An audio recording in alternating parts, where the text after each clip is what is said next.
बिहार के शिक्षक अभ्यर्थियों की जग गई नई उम्मीद की आस। टीआरई 4 बहाली को लेकर शिक्षा मंत्री ने किया बड़ा खुलासा। नमस्कार, स्वागत है आपका सिटी पोस्ट लाइव में। मैं हूं मुस्कान। बिहार के लाखों युवाओं की धड़कनें जिस एक शब्द पर टिकी है वो है बीपीएससी टीआरई 4। जी हां, महीनों का सन्नाटा, तारीखों का इंतजार और कब आएगी वैकेंसी, वो भी चुपता हुआ सवाल। आज इन सब पर बिहार विधानसभा के मानसून सत्र के दौरान एक बड़ा अपडेट आया है। शिक्षा मंत्री मिथिलेश तिवारी ने सदन के पटल पर खड़े होकर तारीख और समय सीमा भी बता दी है, जिसका इंतजार बिहार का हर शिक्षक अभ्यर्थी बड़ी बेसब्री से कर रहा था। कहानी शुरू होती है मानसून सत्र के दूसरे दिन से।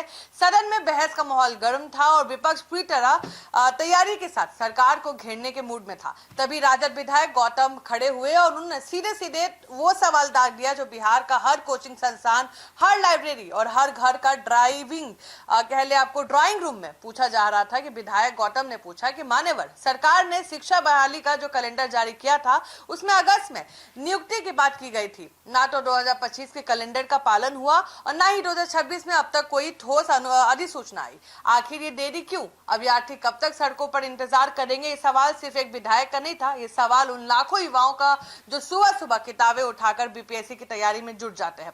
लेकिन सवाल जितना तीखा था, शिक्षा मंत्री मिथिलेश तिवारी का जवाब उतना ही स्पष्ट था। आपको बता दें, शिक्षा मंत्री ने सदन में स्थिति साफ करते हुए कहा है कि सरकार बहाली को लेकर पूरी तरह गंभीर है, लेकिन इस वक्त राज्य के प्रारंभिक, माध्यमिक और उच्च माध्यमिक विद्यालयों में शिक्षकों के ट्रांसफर और पोस्टिंग की प्रक्रिया जोरों पर चल रही है। और आप सोच रहे होंगे कि ट्रांसफर और बहाली का क्या कनेक्शन है, तो समझिए गणित।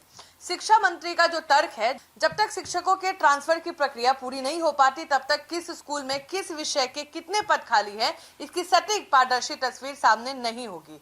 इसलिए पहले व्यवस्था को व्यवस्थित किया जा रहा है ताकि खाली पदों का सही आंकड़ा सामने आ सके। और अब आते हैं सबसे मुख्य बात पर, वो डेडलाइन क्या है। शिक्षा मंत्री मिथिलेश तिवारी ने सदन में ऐलान किया है कि जुलाई के अंतिम सप्ताह में शिक्षा विभाग की ओर से बिहार लोक सेवा आयोग यानी बीपीएससी को टीआरई 4 का आधिकारिक प्रस्ताव भेज दिया जाएगा। जी हाँ, आपने बिल्कुल सही सुना। जुलाई का आखिरी हफ्ता जैसे ही शिक्षा विभाग से बीपीएससी के पास फाइल पहुंचेगी और आयोग अपनी ओर से आधिकारिक वैकेंसी और नोटिफिकेशन जारी कर देगा। टीआरई 1, टीआरई 2, टीआरई 3 के बाद ये चौथा मौका होगा जब बिहार के एक साथ बड़े पैमाने पर शिक्षकों की भर्ती होने जा रही है। प्रारंभिक से लेकर उच्च माध्यमिक तक यानी क्लास 1 से लेकर 12वीं तक के स्कूल के लिए योग्य शिक्षक का चयन बीपीएससी के जरिए किया जाएगा। हम जानते हैं कि अभ्यर्थियों के मन में गुस्सा भी है और निराशा भी है, क्योंकि तय समय पर प्रक्रिया शुरू ना होने से उनका मनोबल टूटता है। लेकिन आज सदन में मिली जानकारी ने नई उम्मीद की किरण जगा दी है।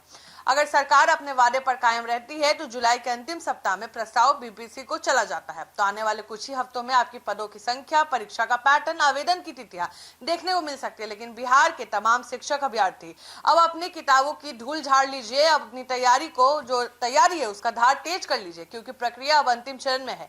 ट्रांसफर का काम जैसे ही पूरा होगा बीपीएससी की ओर से बिगुल बच जाएगा। हमारी नजर शिक्षा विभाग के हर कदम, बीपीएससी के हर नोटिफिकेशन पर बनी हुई है।